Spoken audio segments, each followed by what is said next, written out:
Good morning, back again. A little bit later than normal today, but still donning the dressing gown and still rocking the captain's mug. Let's get it. So today, I want to talk to you a little bit about understanding your training metrics and how we're sort of establishing our hierarchy throughout training. Thanks for the feedback on the episode from the origin story of Speedgate Golf and how the sports speed certification has been built with that is a fundamental tenet of it. So more information to come. Make sure you checking out the links all available for the upcoming seminar in Ireland, 27th. If you listen to this later, then I'm sure you're going to know all about the sports speed certification. But today, yeah, as I said, let's do this quick, short, sharp. Let's get it done, and we're going to look at how to understand and structure your training metrics. So let's bust out the whiteboard. Let's make me a little bit bigger so you can see my pretty face as I'm talking. And if you're listening to this on the podcast, again, make sure that you add yourself to the group, the link that's in the description below. If you're watching on YouTube, go to the group and the link is in the description below so you can interact with these conversations as they're happening. And we can dominate this, okay? Because if you're missing this whiteboard stuff, then you're only getting half the conversation. So let's just first of all take a look, right? This is all team sports, right? Team sports. What are we talking about? Rugby, football, American football, lacrosse, hockey, even netball, you name it, right? You've got an imagination, you can do it. So first and foremost, then we have to deconstruct the sport, okay, from biomotor, okay, we talked about this before, biomotor and bioenergetics, okay. I can speak a lot faster than I can write. So these are the two things of what we're going to deconstruct a sport from. And in independent of skill, because think of it, strength and conditioning, we're developing the athlete's fundamental physical capacities to express them in the field of competition whilst having to negotiate opponents, and you know the drill, right? So we've got some metrics that we've got to understand. And some people use metrics to protect their job, and some people use metrics to inform training. So one of the things that I don't understand, and I will never understand, I don't say that because I'm not that I can understand a certain viewpoint. Day one of preseason, right? Oh, we're going to bring you in. We're going to do a yo-yo test. What's the fucking point? What is the point? Ridiculous. And I know I'm being obtuse here, and I'm doing it for a reason. There is no point in doing a yo-yo test on the first day of preseason. There is no point doing a Bronco. There is no point doing any form of assessment when you come in other than taking qualitative data and talking to your players and talking to the people. Because do you know what? The rate of adaptation to low-level aerobic work is going to make them fitter just by turning up and getting back into training. So you don't need to measure it because you know you're smart. Take the pressure off. And unless you're one of those archetypal, like autocratic, power tripping control freaks who needs to intimidate and create fear out of your athletes by we're going to put a test right at the beginning of day one, and you're then going to be held accountable to that and then put in Fat Club and punished and all that. It's nonsense. It's absolute nonsense.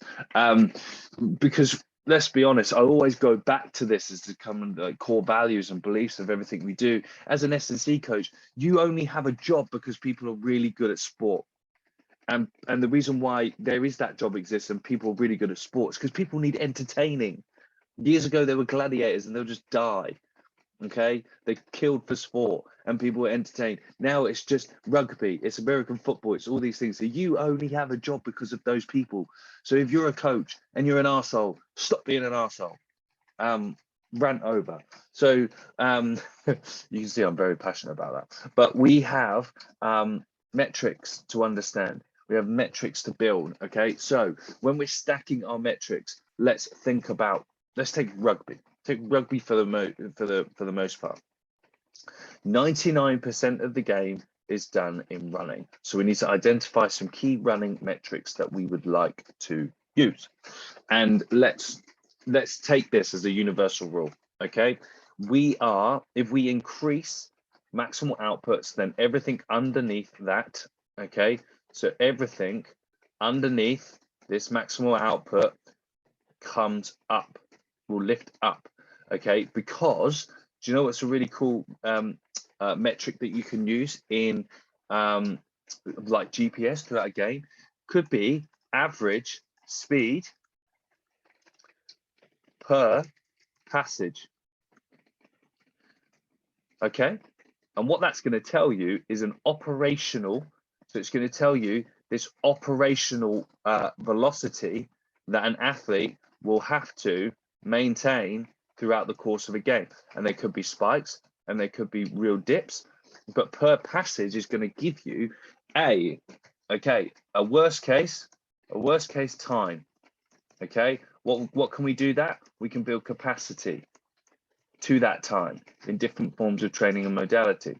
Then what we can do is look at mechanical load in those. Okay, so it's going to inform the joint loads, okay, that are going through that body. This is independent of technical tactical.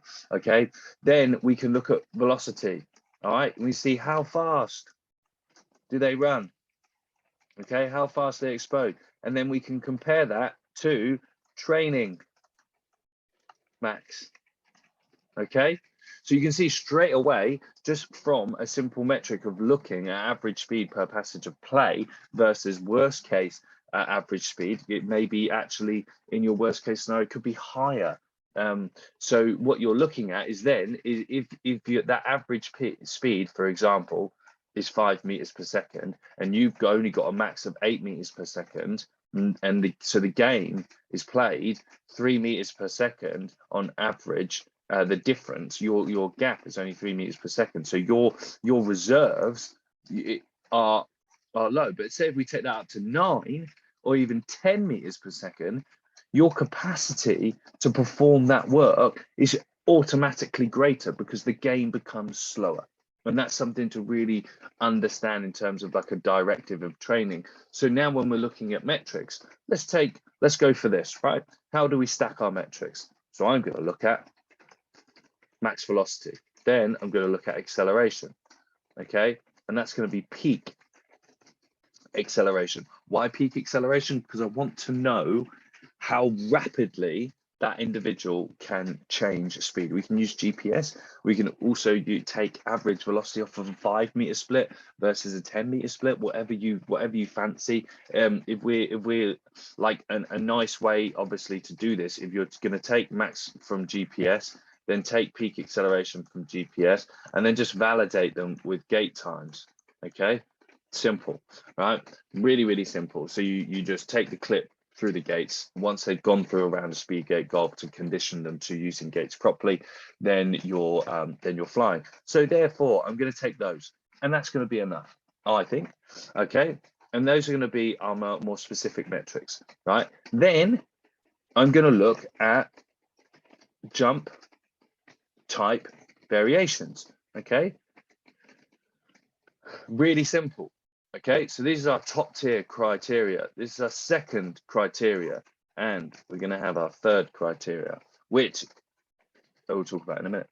So we're going to have jump variations and ballistics. Okay, so these are going to then start representing more general expressions of Newtonian physics. Okay, overcoming inertia, law of acceleration, and then equal and opposite reactions. So inside this, we can start looking at, if I'm going to stack, if I'm going to look at, I'm looking at peak acceleration, then my jump has to be an expression of that. So it's going to be a broad jump. Then it's going to be a bound. Okay. Then if we're looking at max velocity, we need to know we need more reactive stiffness. So I'm going to look at some vertical and RSI expressions. But the thing is with RSI, if you can't clip a ground contact time with maximal intent at 0.1 second, it's not even a plyometric. So there's no point even doing it. Okay. So from there, then we're looking at ballistics. Okay. So how fast can I move sub-maximal weight? How far can I throw stuff? Okay.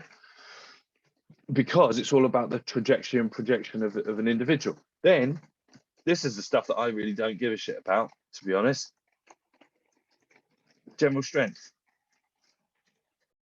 Okay. How many people and how many coaches sit in this realm and not understand how to create that passage, how to progress through? This is the safe zone. Do you know where the safe zone is? You know where the safe zone gives you? Gives you nothing. The safe zone gives you no transfer. The safe zone gives you absolutely nothing. All right. We've all seen residuals. Brilliant. Yeah. Take it with a pinch of salt.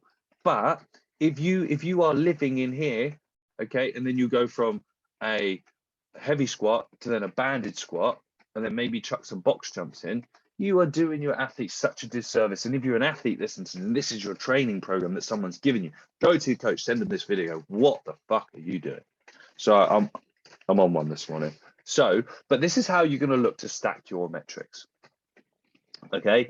And then we know, right? For example, this is the most stupid thing that I've heard as well, is the association between someone saying that, you know, their speed is low, so they're going to work on their general strength to increase their speed. They're going to work on their ballistics. Yes, it is supporting, but in the argument, okay, in the grand scheme of things, everything will fit on a bell curve, right? That's a terrible bell curve. All right, general strength is going to sit down there. Ballistics is going to sit down here. And then all of our speed work needs to sit there. However, if we blow this section out of that curve, it runs, okay? It runs through, again, another general. So the general relative to the level of specificity of which we are on. So you got pulley, like sled walks, heavy sled walks. Then you've got lighter stuff. Then you've got sprinting. Okay, so that is their effectiveness as you go through. And then, oh, look, inverse. Okay, then that's going to have the load tolerance towards it. So the more we start expressing maximal force in sprinting, decreasing ground contact time, cramming density of work, then what's going to happen here is that there's going to be a lack of tolerance to it. So that is it for today. I hope you enjoyed it. If you watched this, if you listened to this, let me know. I am so pumped to be able to bring you all of this from the Speedgate Golf and the Sports Speed certification. Check it out. Head over to the website, follow all the links where you need to go, and shoot me a message.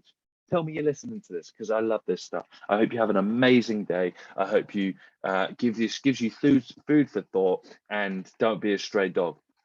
Inside my mentoring group, we've got a saying: no stray dogs allowed. If you are isolating yourself, if you are thinking that you only know the best way, then you are a stray dog, my friend, and we need to help you. So send me a message. I can't wait to hear from you. Have a great day, and I will speak to you soon.